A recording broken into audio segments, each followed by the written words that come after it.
what might a post-Malabo agenda look like in terms of food system transformation, climate resilience, and the like, to advance our understanding of the issues facing African countries and how to address them as we move into the third phase of the CAADP agenda. In other words, what will the agenda look like after 2025? This report here and this conference are a first installment in terms of the research work, the data, and the analytics that we do to provide evidence to guide the African Union, regional economic communities, and their member states as they craft their own programs in pursuit of what is been agreed to be part of the post-Malabo agenda. This gathering is very important because it is an expression of the hope we nurture for our continent's future in sustainable agriculture and food systems. We need to sit back and see what worked, which are those ideas that helps to make some progress. Which one can we scale up?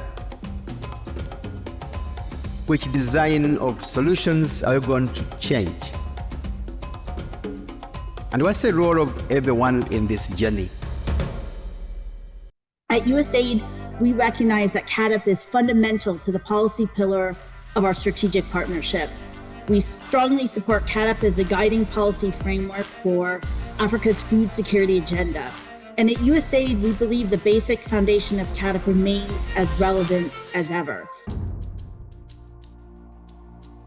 Science-driven should be the way to move with best possible data to make the proper decisions. So we need to be prepared for this.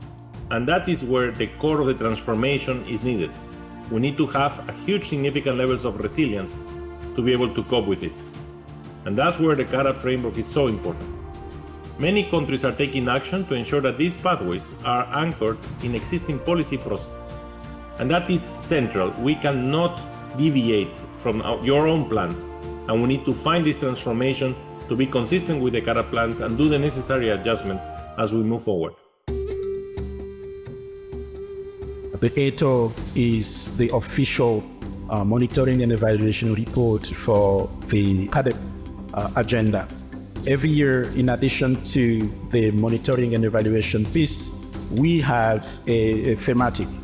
And this year was around food system transformation and, of course, post-Malabo agenda. In the previous 7 years, what have we learned? As you all know, since the launch of CAADP in 2003, Africa has made a lot of progress. There's been a lot of gains in terms of economic growth, agricultural growth, poverty reduction, hunger reduction. We're in a much different situation today than in 2003. We also have made a lot of progress since the beginning of CAADP and since the Malabo Declaration in 2014 in terms of mutual accountability. And this post-Malabo agenda will need to do a lot of things, including helping Africa get back on track to resume that rapid progress that it was showing in the 2000s so that we can make faster progress on poverty, hunger, on incomes. Eastern Africa Farmers Federation has been part of this process since Maputo, and this is almost 20 years, and we are still counting. And so our engagement in this CAADP process was very clear right from the start. We were involved in developing more or less all the pillars, and even had representation in the pillar consultations and the principles of CAADP.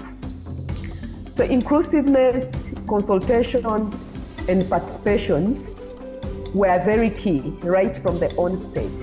To me, watching the CAADP agenda evolve has been quite phenomenal in terms of the capacity of decision makers to adopt this changing agenda. So integrating nutrition, looking at nutrition sensitive interventions, including resilience. Then came climate change and now food security.